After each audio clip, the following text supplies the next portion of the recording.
Joel Flynn, who joins me now from Hong Kong. Joel, good to have you with us. Walk us through this visit.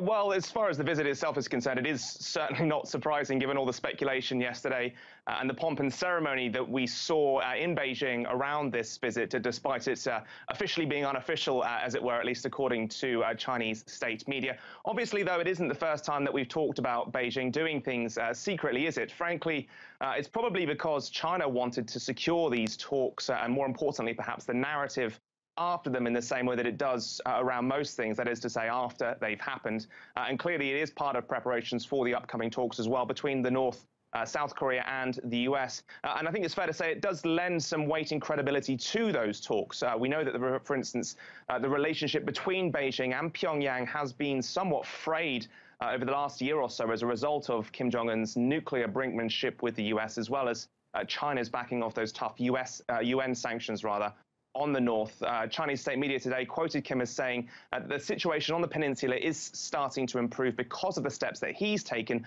But to read into that somewhat from a Chinese perspective, what's more than likely is that the reason he's taken those steps has perhaps more to do with policy in Beijing than it does in Pyongyang.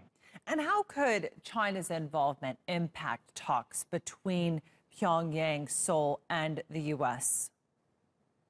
Well, as I said, I think the fact that this meeting happened at all certainly shows that that while China won't be at the talks in person, it will at least be there in spirit. We really shouldn't underestimate the significance, though, of this denuclearization pledge from Kim, but nor indeed should we overlook the reaffirmation of friendship that Chinese President Xi Jinping has made with the North Korean leader. Earlier, KCNA, the North Korean state media, buried in the article that they released in the wake of this meeting being announced that Xi himself has also accepted an invitation to attend talks in Pyongyang as well, when those go ahead is not currently clear, however. But while the meeting and the pledge do show that these peace talks, the upcoming peace talks, are being taken seriously by Beijing and Pyongyang, it is also a clear sign, I think, as well, that China is still in North Korea's corner.